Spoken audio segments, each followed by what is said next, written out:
اهلا بيكم. ده محمد سمير، 24 سنة، خريج كلية صيدلة وشغال مندوب دعاية طبية في شركة أسترازينيكا. مساء الجمال. ده حازم عبد الحميد، عنده 24 سنة، خريج مودرن أكاديمي وشغال مهندس كمبيوتر. مساء الخير. ده محمد عبد الحميد صبحي، عنده 24 سنة، خريج طب بيطري وشغال في معمل البرج. احنا يا جماعة اصحاب، انا وحازم ومحمد نعرف بعض من فترة طويلة وعاداتنا كتير قوي. عاداتنا دي بيبقى فيها حاجات مفيدة ووقت كتير قوي بيضيع في حاجات مش مفيدة. فاحنا قررنا ان احنا هنعمل برنامج اسمه بصراحة. البرنامج دوت هنحاول الوقت اللي بنضيعه في حاجات مش مفيدة ان احنا نفيدكم ونستفيد برضه معاكم. البرنامج ده يا جماعة فكرته بسيطة جدا. فكرته ان احنا بنناقش قضايا بنقابلها ومشاكل بنقابلها في سن من 15 ل 25 سنة. السن ده خطير جدا وبنقابل فيه مشاكل كتير قوي، في اللي بنقدر نحله وفي اللي ما بنقدرش نحله. البرنامج ده يا جماعة باختصار هيكون عبارة عن رسائل، هنقسمه على حلقات، كل حلقة هيكون لها رسالة وموضوع مختلف عن اللي قبله. لأن أنا بتفق مع حازم إن فعلا السن ده خطير جدا ومشاكله كتير. في كتير من السن الصغير بيلاقي حد يوجهه، إنما الأكتر ما بيلاقيش حد يوجهه، فيضطر إن هو يخش في حاجات غلط.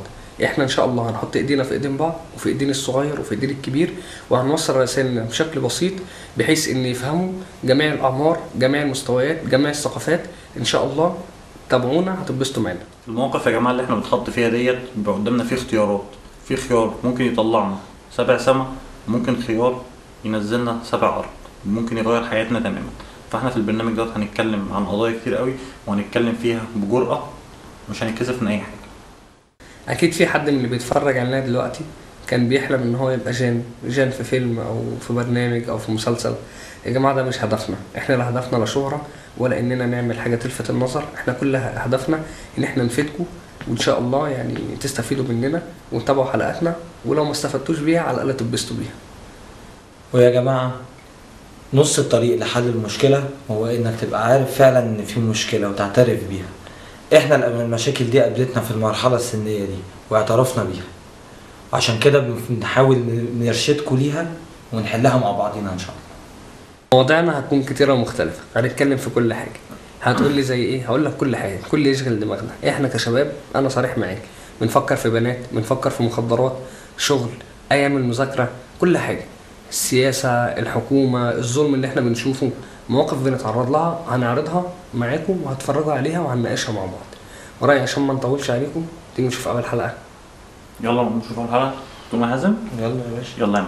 يلا يلا يا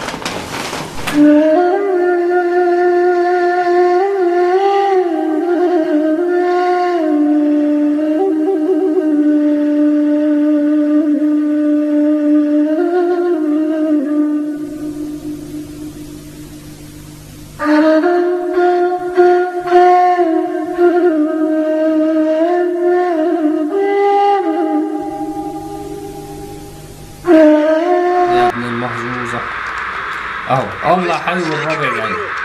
اوبا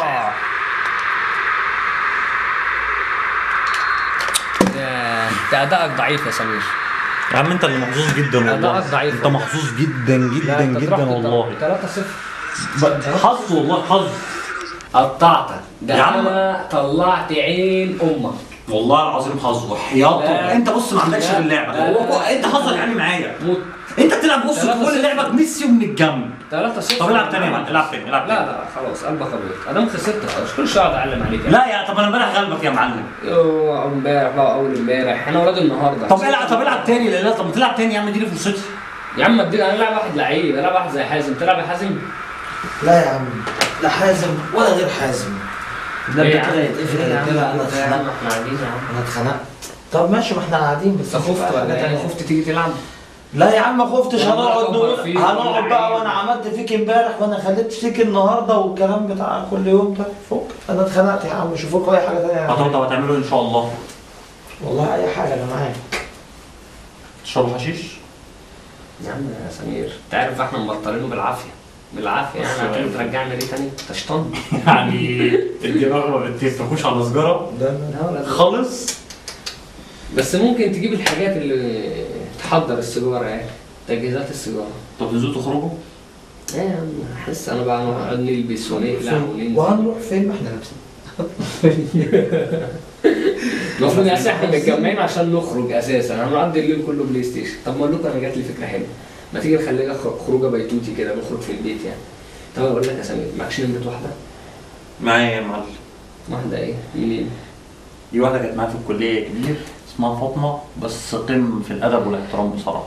بس يا سمير يعني شغل دباديب وموجود. الكليه دي لسه عقبال ما صحيح، عقبال ما اتكلم معاها واقعد اجيب لها دباديب واقول لها كلمتين وتسهرني قبل ما انام، اقعد ادي الواجبات في التليفون، وفي الاخر مش هاخد معاها الحق ولا يا صاحبي دي في السلك، هي في السلك. بلبس دبله ورايح اخطب. هي في السلك بس يعني هتحتاج خروجه او اتنين، خروجه او اتنين بس والله هتظبطها. بص يا صاحبي، احنا عايزين حاجه من الاخر، يعني حاجه كده ايه، وش اجرام صباح مستورد، عايزين حاجه كده من الاخر نظفر بيها الليله دي. معكش انت نمره واحده شمال؟ ما اعرف الاشكال الوسخه دي منين يعني، ماليش انا في الاشكال دي. سمير الله يرحم بتاعت الفجل والخل. لا فكك، لا ده كان زمان، ده كان زمان يا عم. ده كان زمان، ده نسي. ما تفكرناش بالايام الوسخه دي. نسي يا عم. طب انتوا ايه يعني يا جدعان؟ طب انا اقول لك على حاجه. ايه؟ احنا ممكن في حوار بس هو عايز قلب جامد. ايه هو؟ احنا في الشارع اللي ورانا ده فينا عماره كده فيها شقه في الدور الرابع، فيها ناس غريبه بتقعد طالعه نازله ونسوان وبتاع، ما تيجي نطلع يا اسطى؟ هو وش شقه يعني فاهمني شمال. هنرجع بالملايات النهارده يعني. يعني هنتقفش بالملايات، هننزل بالملايات لغايه باب الاسم، ومن باب الاسم لغايه باب البيت بالملايات. مش شرط نعمل حاجه يعني، احنا هنتفتح فتحت المقابر ايه جديد يا جدعان بقى الحوار ده. طب بقول لكم ايه بقى، احنا مش هنقعد نبص على الدنيا من بره، احنا لازم نخش الدنيا النهارده. كله امين في الحوار ده ولا؟ انا دايس يا معلم. طالبه معاكم قوي يعني. في مثل بقى يقول لك ايه، ادي العيش لخبازه. ادام احنا بقى كده، احنا لسه هنقعد بقى مش فاضيين ننزل نقعد نشرب بعربيات وبتاع وجع دماغ، ولا معانا نمر ناس شمال نكلمها. احنا يا معلم ايه، نكلم واحد مختص بالحوار ده. عبد غورة. ايوه هو ده. انت خطفتها من على طرف لساني، خطفتها من على طرف لساني. طلع فيها شمال بقى يبقى عبد غورة. بس الواد ده يعني هيقول لك عايز مصلحته في اي حاجه، يجي معانا يقول لك عايز حشيش، يقول لك عايز فلوس. كلمه. انا مش رصيد يا حازم. هو انت كل حاجه معيش رصيد؟ اما انت، انا نفسي افهم انت ماسك الموبايل بتاعك ده ليه؟ نفسي افهم. يا سمير عادي، ايه اللي فيها؟ شاب معهوش رصيد، ايه اللي فيها يعني؟ اصل مش اول مره يا صبحي. كلمه انت يا عم الغني. لا والله بكلمه اقول له ان شاء الله، بس انت اللي بعرفنا عليه. بص يا صاحبي انت اللي هتكلمه. مفيش غيري يعني في الليله دي؟ اشتري مني. ما حدش فيكم يعني، انت بقى معاكش رصيد. انت المخ واحنا العضلات. انا هكلمك. كلمه كلمني يا معلم. ماشي. لو المصحف صبح هتزيد وحياة ربنا عشان الحوارات دي بامانه. يا زميلي انت اتحط عليك. لا فكك من الحوار ده، بتكلم خليك بقى في الجد. الحوار بقى معيش رصيد كل شويه ومعيش فلوس والكلام يا عم يا سمير في اصل مش انت اول واحد خاطب بصراحه يا صبحي. الناس بتاخد واحده. انا ما مسحش تفت حد يا جدعان. الو يا كبير، عامل ايه يا ريس؟ حازم معاك يا باشا. مش عارف هنغير زيت ولا ايه ايه؟ الاخبار يا معلم؟ مغير زيت يا معلم. بقول لك يا صاحبي، النهارده الخميس عيد ميلاد ابليس، وقاعدين احنا الثلاثه انا وسمير بص حازم وصبحي نوصف له حالتنا ايه في بالظبط. شقه صبحي، وقاعدين مفيش اي حاجه، عايزين نطر القعده كده. قول له احسن نشفى زي المستشفى. فاهمك غلط ازاي يعني؟ يا صاحبي انت فهمت ايه؟ هو افتكر عايز اهو بقول لك مش انت يا عم طار، مش عايزين مش عايزينك انت يا عم. يا باشا يعني ثلاثه كده. امين. بس الواد ده قول له عارف العنوان؟ قد ايه يا صاحبي؟ في شقه صبحي ما انت عارف. بس قول له يستنضف وحياة ابوك يا حازم والنبي يستنضف. هو سامعك. ماشي يا حاج خلاص. هيبقى لي عقد. هات حازم اكلمه، هات اقول له حاجه. خد صبحي معاك اهو، هنعمل على الراجل حفله. ايه يا عقبال؟ ايه يا كبير؟ انت فهمتنا غلط ولا ايه؟ يا عم سبت المقصود يا عم. هو اتخانق منك ولا؟ بقول لك ايه، انت فاكر العنوان؟ انت جيت مره قعدت معانا مره لو تفتكر. ايوه هو الدور الخامس. طب ايه هنقابلك فين؟ طب خلاص اما تبقى تحت العماره ادينا رنه قدامك قد ايه وتيجي. طب امين، احنا هنجهز يا معلم واحنا قشطه ماشي. اول ما تبقى تحت العماره بس رن على تليفون حازم هننزل لك على طول. احنا برضه هنظبط المسائل عندنا هنا وهنشوفك برضه يا عبد، ما تقلقش يعني. ماشي يا عبد، مستنيينك يا برنس. سلام يا باشا. ترفع راسي يعني النهارده ولا لا؟ تقلقش يا صاحبي يا رجاله الراجل بصوا قال لنا قدام نص ساعه ساعه كده وهيجي تحت البيت هيرن على التليفون. اولا مبدئيا انا هتفرج على فيلم 6 بس يا سمير انت على طول هيجان كده. لا يا معلم، عايز اراجع يا عم. يا عم ده ده داخل يوم امتحان. يوم امتحان يا معلم. وشكله بص هو اتعلم خايف عليه. ليوهان. اخر مره انت اتهان. مش خايف يعني؟ مش فاكر لا يا عم لما انا اتفرج على فيلم 6 يا حازم فاكر السودانيه؟ انت صباعك صغير. يا ولاد الكلب. فكوكو بقى بالسيره يا جدعان، هو النمره هتبقى عليها بقول لك النهارده. ايه، بص بقى خلاص الحوار، الراجل دلوقتي قدامه نص ساعه ويجي، فكل واحد بقى ايه انا بص يا معلم، انا عشان خاطر ما ايه تبقى ليله حلوه كده وليله خير على دماغك وكده ان شاء الله ونظبط فيه. امين يا حاج. انا هنزل على الصيدليه يا باشا، بما اني صيدلاني، فياكرا قوم دراما عملك بقى. وشداد القوه، وفي جل جامد السنين مستورد بيسلك المسائل كده وهيخليها ايه اهو لبن كده لوز كده، انت راجل كيميائي مترشح. بس بقول لك ايه، خد حازم بقى في سكتك، قدامنا بقى ايه اسبوعين حشيش، تجي لي كبيره يا جدعان. لازم تشرب. طب حشيش ماشي، لازم تشربوا ميه النهارده. يعني لازم تشربوا ميه النهارده. انا اخش كده اظبط السراير واظبط الاضاءه، عشان برضه الاضاءه انت فاهم بتفرق. والحمام يا معلم، احنا هنستحمى كذا مره النهارده. لا وأنا- الحمى بس. الحمى بس. امين. ماشي. أمين واشوف يا حاجه حاج. ساقعه كده، حاجه ساقعه ولا حاجه وانا تشرب. هنزل يا رجاله اقعد لكم كل حاجه وكل لوازمكم، بس ايديكم كده كل واحد فيكم على 300. ايه ليه؟ ده انا لسه هقول لك 100 كمان، عشان اذا كنا نجيب حشيش، اذا كنا نجيب بيره، عشان لازم هو ده اساسي يا حازم، بس ال 300 دول ايه يعني بتوع ايه؟ هي كل واحده هتاخد. بس هو ما قاليش على فلوس في التليفون. قال لي انا هاخد. شفت بقى؟ لو ما كناش عاملين حساب النقره دي، ما انا عارف ناخد فلوس بس مش 300 كتير، ده احنا 3 المفروض يعمل ديسكاونت يعني. ليله حمراء دي، ليله سوداء عليكم وعلى دماغكم وعلى دماغ اللي خلفوكم. قال لك أدفع يوم 400 خميس جنيه. والطلب عليهم كتير. 400 جنيه في قعده؟ ليه يا عم؟ يا عم امال اقدر ركبت بيهم مراجيح يا سمير؟ مراجيح؟ ليه يا عم مراجيح ب 400 جنيه؟ ولا عملت حاجه يا عم؟ اقدر رحت دريم بارك ولا حاجه، مش تركب الصاروخ. تدفعلكش 400. ما انا فعلا هركب صاروخ، وصاروخ محترم وصاروخ محترم. مش عايز هيطلع من نافوخي. مش عايز تركب الموجه. لا بس 400 جنيه كتير يا عم الحاج. يا سمير انا عارف انه كتير، ده 400 جنيه دول انا بالنسبه لي يعني نص مرتبي، بس قشطه يعني ده ما هنتبسط خلاص يعني. وهي قاعده وليله. والله يا جدعان كلموه بقى على 2. انا فاكس. يا سمير ما مش ينفع. ممكن بس أتفرج انت عليه. كده يا معلم بقى، لو الفرجه ببلاش. الشغل انت فاكر الفرجه ببلاش هتدفع للفرجه برضه يا معلم. لا خلاص يا جدعان فاكس، سيبه. انا هناخد اللاب بتاعي وانزل اتكل على الله. لا فكك من الحوار هو ده. بص يا سمير انت مش ده فكك خلاص، مش ماشي هينفع. امين خلاص لوحدك، خلاص هتفك، احنا هنفك معاك. 400 جنيه. احنا مش هنعمل نعمل حاجه لوحدنا. احنا مع بعض يا صاحبي. بس يا عم نجيب خلاص. سوا نفك. بقول لك يا حازم، بص هو عنده حق بصراحه، يعني فلوس كتير قوي. انا بصراحه برضه يعني انت فاهمني، انا معلش يا باشا، التليفون بتاعك دقيقه كمان كده 400 جنيه دول وقول له فك.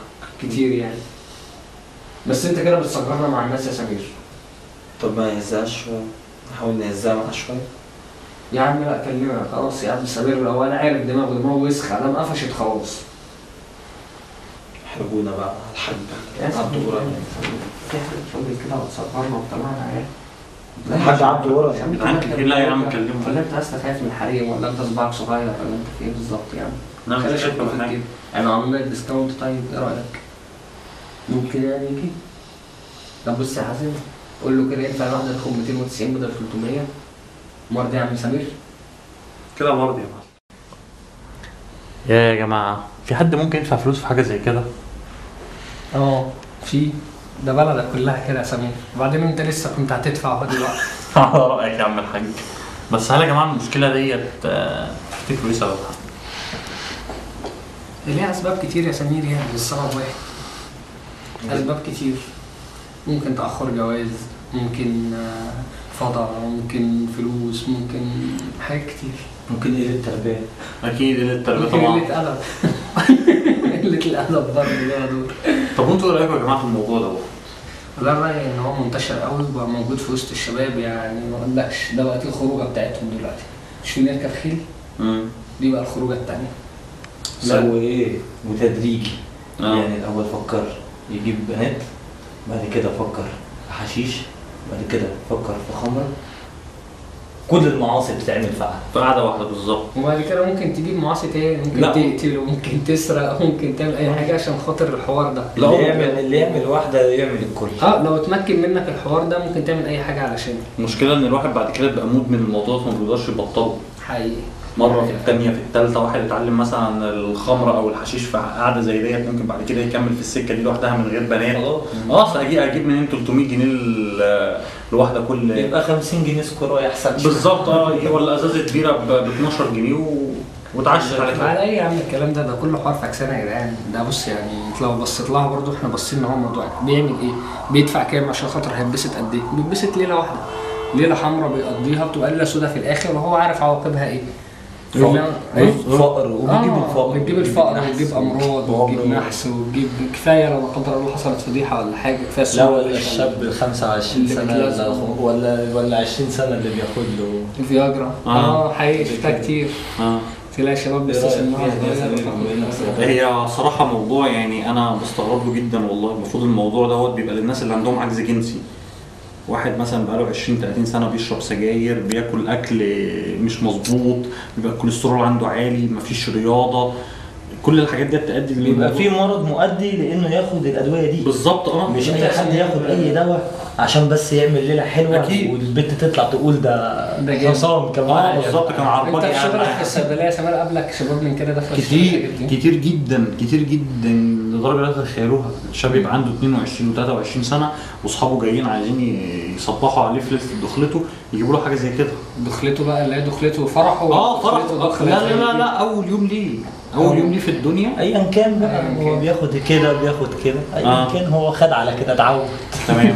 عشان برضه يبقى ثقته في نفسه جامد ويخش له كام عرباجي جوه. مع انه المفروض هو يكون واثق في نفسه اساسا المفروض، لان هو شاب صغير في عز صحته في عز شبابه. هو جيت المفروض والصحه المفروض ما يفكرش في حاجه زي كده اساسا. يعني في حديث عن النبي صلى الله عليه وسلم بيقول ايه؟ من استطاع منكم الباءة فليتزوج ومن لم يستطع فليصم. المشكله ان احنا ما احناش لاقيين جواز. ماشي كلنا متفقين على النقطه دي، بس احنا بندور على البديل الغلط. رغم ان في بديل صح كتير، ممكن نشتغل، ممكن نصوم، ممكن نعمل حاجات كتير قوي. بعدين يا جدعان الموضوع ده يعني وحش جدا وبيجيب الفقر. انا ليا صاحب من الناس اللي بتخش في السكه دي وبتاع حقيقي سمير عارفه كويس. منين بيركب عربيته لازم تحصل فيها مصيبه. بالظبط. وانا اعرف برضه واحد صاحبي قاعد بتاع 8 سنين في الكليه تقريبا، كل سنه يسقط بمشاكل في البيت عنده واللي تحصل له مشاكل واللي يسيبش. ممكن انت عارف ان انت ممكن لو عملت كده مثلا في شقتك تفقدها حقيقي. لا تعرف تتجوز ولا تعرف تعيش فيها، تجيب الفقر فعلا في كل حاجه. كل حاجه نفسه. لا وغير كده صحه البني ادم بتتاثر بالموضوع بنسبه كبيره جدا. ممكن امراض تتنقل اكيد. ممكن واحد يجيله زهري، ممكن واحد يجيله سيلان، ممكن واحد يجيله ايدز. العمر حد عارف يخلص امتى؟ لا طبعا. نفس داخل ما تضمنش هيخرج تاني ولا لا. افرض جرى لي حاجه وانا بعمل حاجه زي كده لما قابل ربنا واللي ده انت هتتبعث يوم القيامه على الصوره دي.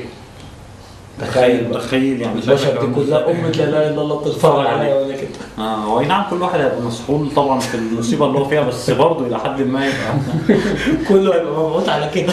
مشاكل وحشه قوي. طب يا جماعه دي مشكله ايه؟ اول حاجه تاخر الجواز، ان احنا مفيش جواز في بلدنا. في ناس كتير قوي تخطط سن الجواز. بس هو في جواز بس متاخر شويه. تاخر الجواز. وفي ناس على فكره ممكن تعيش وتموت من غير ما يبقى عنده امكانيات ان هو يتجوز. امور ماديه لحد كبير جدا طبعا. لحد كبير جدا. في ناس كتير من الناس اللي بتعمل الحاجات دي وفعلا لو ربنا سخر لها زوجه او كده ممكن تلم نفسها. سبحان الله يا جماعه. في ناس بتبقى الامكانيات الماديه متاحه كويسه وبيدور على بنت الناس قصدي، ورغم كده هتلاقيه دايس في السكه دي جدا. وفي ناس متجوزه بتعمل برضه نفس القصه. حصل كتير. صاحبي متجوز كان يقول لي انا من يوم ما اتجوزت وانا بشوف كل الستات عريانه. ده ماشي يعني الا مراته متغطيه. وانا واحد مره دخل لي الصيدليه بيشتكي لي من انه عنده بكتيريا اسمها الكلاميديا. البكتيريا دي يا بتيجي في العين يا بتيجي في الجهاز التناسلي عن طريق الاتصال الجنسي. فطبعا كان مفضوح جدا قدامي وكان يعني شكله وحش جدا. لا في امراض كتير يعني ربنا يكفينا الشر. في الايدز السيلان. الايدز ده انا سمعت في احصائيه بيقول لك ان مصر دلوقتي فيها 10000 واحد مصاب بالايدز. 10000 واحد؟ 10000 واحد. تخيل دول ممكن ينشروا العدوى الكام واللي يتعدوا ممكن ينشروا الكام. مشكله. وغير مرض السيلان ده انت لو دخلت عند اي دكتور جلديه وتناسليه هتلاقي بلاوي.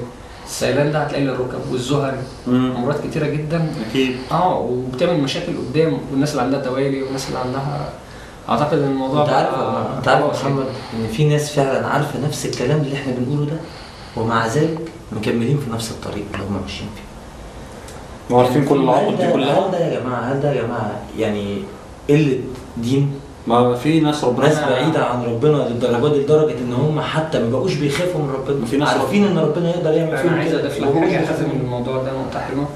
النبي صلى الله عليه وسلم لما كان في رحله الاسراء والمعراج، فسيدنا جبريل كان بيفرجه على ابواب، باب شكله جميل جدا. فالنبي صلى الله عليه وسلم ساله، قال له ايه دي يا جبريل؟ قال له دي ابواب المعاصي. فالنبي صلى الله عليه وسلم كان عايز يفتح باب ويشوف ايه اللي وراه، فسيدنا جبريل مسكه قال له ويلك انك ان تفتحه تليش، الباب اللي هتفتحه هتخش فيه، مش هينفع تفتح الباب وتشوف المعصيه دي ايه وترجع ايه ترد الباب تاني. يعني اي سكه انت هتمشي فيها هتكملها للاخر. وده حقيقي ان احنا من بره بتبدا معانا الموضوع بسيط من اول ايه، هات نمره، معكش رقم، مفيش خروجه. الخروجه ديت بعد كده تعرفوا على سكه الحشيش والبانجو والبرشام. الحب في الزمان ده يعني سوري في الكلمه، اللي مصاحب واحده اللي يقول لك اللي ما عملش معاها حاجه بعد ما بيحبش، ما حبهاش ما حبنيش. يعني الحب بقى مقترن بالظبط. ولو هي ما رضيتش بكده هو يقول لا انت ما بتحبنيش، وانت معقده وما بتحبنيش والمشكله انها عبيطه وبتسبب. وعلى يدي الكلام ده حصل كتير جدا والله. هم كلهم كده للاسف والله. هي البنات يا جماعه لحد دي ما برضه احنا مش قاصدين بيها البنات. يا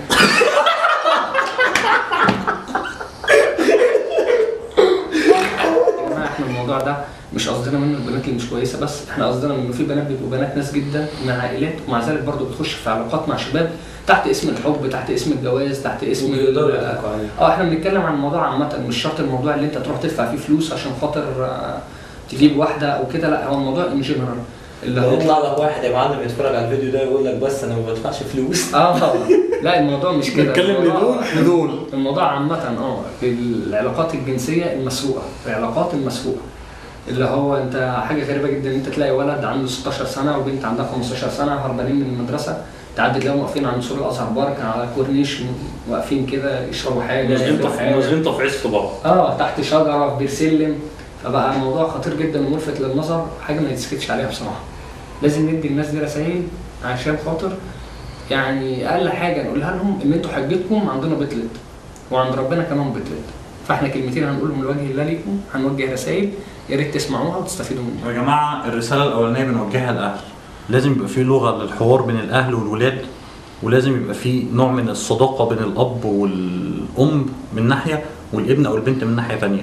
ولازم الابهات والامهات يعرفوا ان احنا في عصر مختلف عن عصرهم، لغتنا مختلفه وتفكيرنا مختلف، فلازم يعني هيبقى صعب الى حد ما ان احنا نطلع بتفكيرنا ليهم، فهيبقى اسهل ان هم ينزلوا بتفكيرهم لينا عشان يقدروا يفهمونا. وغير كده يا جماعه بيبقى في حاجات كتيره جدا بنتحط فيها بنبقى مكسوفين ان احنا نتكلم مع اهالينا لان هم ما بيدوناش الفرصه لحاجه زي كده. فنتمنى من الاهل ان يبقى في يعني نوع من لغه الحوار السهله اللي تبقى بين الاباء وبين الابناء عشان ما تحصلش المشاكل دي.